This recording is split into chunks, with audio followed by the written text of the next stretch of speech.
اب آئیے ذرا امام باقر رضی اللہ تعالیٰ کا تعارف سن لیجئے، آپ کی کچھ بایوگرافی کے بارے میں جانیے۔ شہزادی کونین حضرت بی بی فاطمہ رضی اللہ تعالیٰ عنہا کے دل کے چین، حضرت امام حسین کے پوتے اور امام زین العابدین رضی اللہ تعالیٰ کے شہزادے، سلسلہ قادریہ رضویہ عطاریہ کے 5ویں شیخ طریقت حضرت امام باقر رحمۃ اللہ تعالیٰ علیہ ہیں۔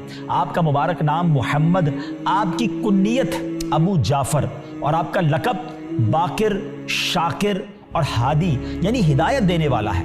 آپ کی ولادت شریف کربلا سے تقریباً 3 سال پہلے، واقعہ کربلا سے 3 سال پہلے 3 صفر المظفر 57 ہجری بروز جمعۃ المبارک مدینہ طیبہ میں ہوئی۔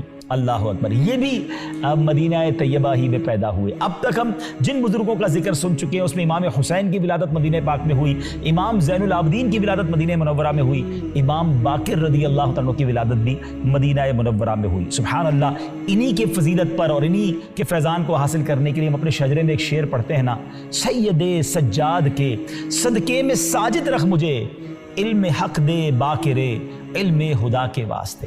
آپ کو باقر کیوں کہا جاتا تھا؟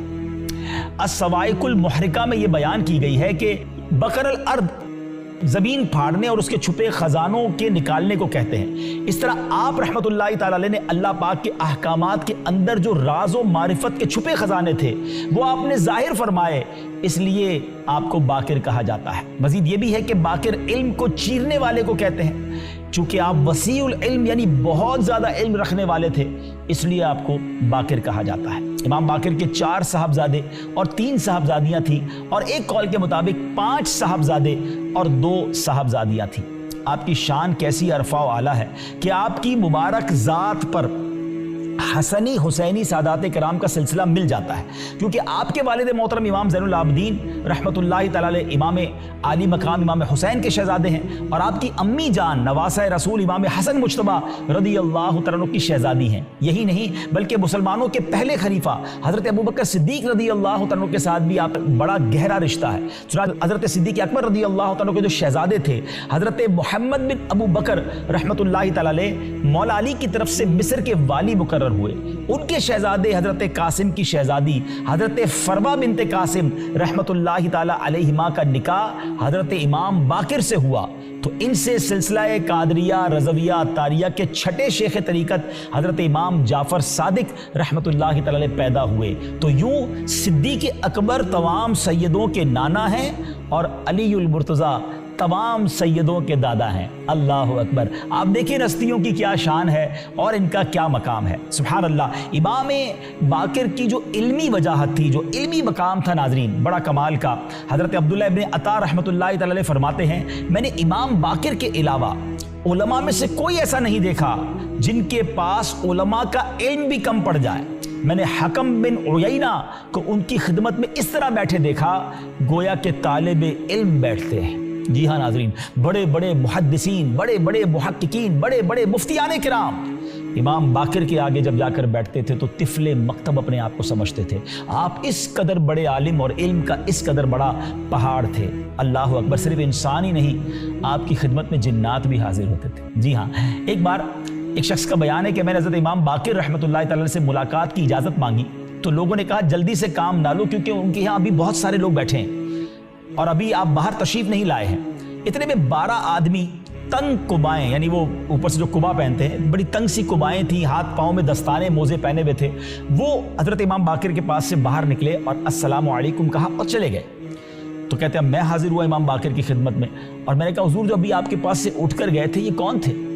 تو آپ نے فرمایا یہ تمہارے بھائی جنات تھے۔ میں نے حیران ہو کر کہا کہ آپ جنات کو دیکھ بھی لیتے ہیں؟ تو آپ نے فرمایا کہ ہاں، جس طرح تم مجھ سے حلال و حرام کے بارے میں مسائل پوچھتے ہو اس طرح یہ بھی آ کر مجھ سے شرعی مسائل پوچھتے ہیں۔ جی ہاں، اس کا مطلب یہ ہوا کہ آپ انسانوں کے استادوں کے ساتھ ساتھ جنات کے بھی استاد تھے، آپ علم دین انہیں بھی پڑھاتے تھے۔ سبحان اللہ، آپ کی عبادات کا عالم کیا تھا، کمال کا خاندان ہے ناظرین۔ ہم مولا علی شیر خدا سے سیرت بیان کر رہے ہیں، اس خاندان کی ہر عظیم شخصیت پر جب ذکر کرتے ہیں تو بڑا مقام، بڑا مرتبہ ہے، خاندان رسول ہے، اس قدر مقدس شخصیات ہیں، مگر مناجات، عبادات، خوف خدا، گریہ وزاری، اللہ اکبر، امام باقر اپنے والد محترم کی طرح بڑے عابد و زاہد اور ہر وقت عبادت میں مصروف رہتے تھے۔ آپ کے شہزادے امام جعفر صادق رحمۃ اللہ تعالی فرماتے ہیں کہ میرے والد محترم آدھی رات کے وقت بارگاہ الہی میں عرض کرتے، اے اللہ پاک تو نے مجھے حکم دیا لیکن میں نے بجا آوری نہ کی، مجھے منع فرمایا لیکن میں باز نہ آیا، تیرا یہ بندہ تیری بارگاہ میں حاضر ہے اور اس کے پاس کوئی عذر نہیں ہے۔ یعنی انکساری ایسی ہے کہ اللہ کی بارگاہ میں عرض کر رہے ہیں کہ مولا میں کچھ بھی نہیں کر سکا۔ ایک جگہ عرض کرتے ہیں، اے خدارا رات آ گئی اور دنیاوی بادشاہوں کی حکومت ختم ہو گئی، آسمانوں پر ستارے نکل آئے اور لوگ سو گئے، اے پاک پروردگار تو زندہ ہمیشہ رہنے والا اور دیکھنے والا ہے، تیری ذات پاک ہے اور تو نیند اور اونگ سے پاک ہے، تیری ذات کسی مانگنے والے کو خالی نہیں لوٹاتی۔ اللہ اکبر، کیا انکساری ہے، کیا عاجزی ہے، کیا گریہ بازاری ہے، اللہ سے عرض کرنے کا کیا شاندار طریقہ ہے۔ اللہ مجھے بھی اور آپ کو بھی امام باقر کی عاجزی کا صدقہ عطا فرمائے، ان کی گریہ بازاری اور شب بیداری کا صدقہ نصیب فرمائے۔ آپ کی عادتوں کے بارے میں آتا ہے کہ جب آپ مسکراتے تھے نا ناظرین، تو مسکراتے وقت بھی اللہ سے عرض کرتے، اے اللہ مجھ سے ناراض نہ ہونا۔ آئے ہائے، رب سے تعلق اور اللہ سے کنیکشن کیسا تھا، سبحان اللہ۔ اچھا، صدقہ کرنے کا شوق یہ تو نبی پاک کے سارے خاندان کا ہے، یہ تو سارا گھرانہ سخی ہے نا۔ مگر حضرت امام باقر کا ایک تو بڑا عجیب واقعہ ہے۔ ایک بار آپ واش روم میں تشریف لے گئے اور فوراً واپس آئے، اپنے خادم کو بلایا اور اپنا جبہ دیتے ہوئے فرمایا کہ جبہ فلاں غریب کو دے دو۔ خادم نے کہا حضور آپ فریش ہو کر آ جاتے واپس، پھر جبہ دے دیتے۔ آپ اندر جا کر واپس آ گئے اور پہلے جبہ دینے کا کہا، تو آپ فرماتے کہ میں جب واش روم کے لیے جا رہا تھا تو میرے دل میں خیال آیا کہ جبہ فلاں غریب کو دے دوں، پھر خیال آیا کہ میں کیوں نہ پہلے دے دوں، کہیں ایسا نہ ہو کہ جب میں اپنے حاجت سے فارغ ہوں اس وقت میرا دل بدل جائے، تو میں چاہتا ہوں جب نیکی کی نیت کی ہے نا تو یہ فوراً کر ڈالوں۔ اللہ اکبر۔ ناظرین ویسے بات ہے بڑی پتے کی، بڑے لوگوں سے بڑی باتیں سیکھنے کو ملتی ہیں۔ ہمارے ساتھ بھی ایسا ہوتا ہے، ہم سوچتے ہیں یار یہ نیکی کا کام کرنا ہے، چلو کل کر لیں گے، اچھا کچھ دن بعد کر لیں گے، پھر شیطان وہ کرنے نہیں دیتا۔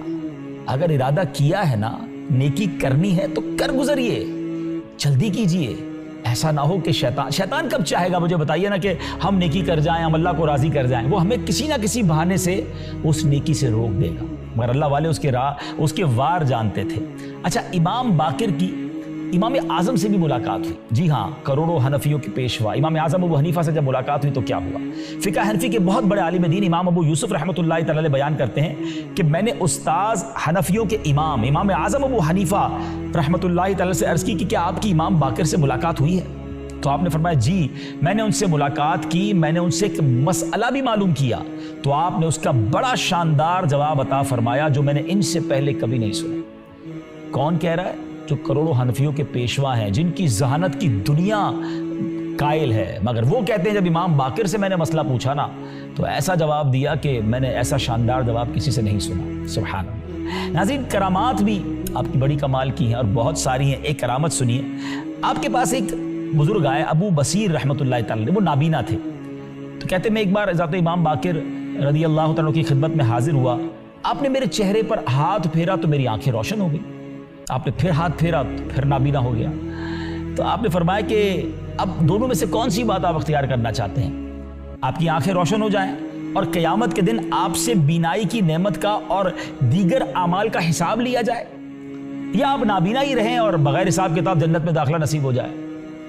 ناظرین ہے سوال بڑا کمال کا، آنکھیں مل رہی تھی، نابینا کے لیے آنکھیں بہت بڑی نعمت ہے، دنیا کے سارے رنگ اس کے سامنے ختم ہو جاتے جب آنکھیں ہی نہ ہوں، مگر وہ بزرگ بھی کمال کے تھے، فرماتے ہیں میں جنت میں بے حساب داخلہ چاہتا ہوں، مجھے نابینا ہی رہنے دیں۔ اللہ اکبر۔ اللہ کی رضا پر جو راضی رہنا ہے نا ناظرین، یہ بھی بڑی کمال کی بات ہے۔ بعض اوقات کوئی تکلیف آتی ہے ہم پر، کوئی مشکل آتی ہے، ہم سے کوئی چیز چھین لی جاتی ہے، ہمیں لگتا ہے کہ مجھے محروم کر دیا گیا، کیا پتہ اس کے بدلے کوئی بہت بڑا انعام آپ کا انتظار کر رہا ہے۔ صبر کیجئے، اللہ کی رضا پہ راضی رہیے۔ احادیث میں یہ مضمون ملتا ہے کہ اگر اللہ پاک کسی کی آنکھیں لے لے، کوئی نابینا ہونا، اور وہ صبر کرے، اللہ قیامت کے دن اس کو اپنا دیدار عطا فرمائے۔ اگر مجھے نابینا سن رہے ہیں نا، دل چھوٹا نہ کریں، اللہ کی رضا پر راضی رہیں۔ آپ بہت سارے گناہوں سے بچے ہوئے ہیں، ہاں آنکھیں بڑے گناہ کرواتی ہیں، اور اگر اللہ کا دیدار ملنا ہے اور اللہ بے حساب جنت میں داخل کر دے تو یہ سودا مہنگا نہیں ہے۔ اللہ آپ کو قلبی نور عطا فرمائے، آپ کو نبی پاک کی زیارت نصیب فرمائے۔ صبر کیجئے گا۔ اب امام باقر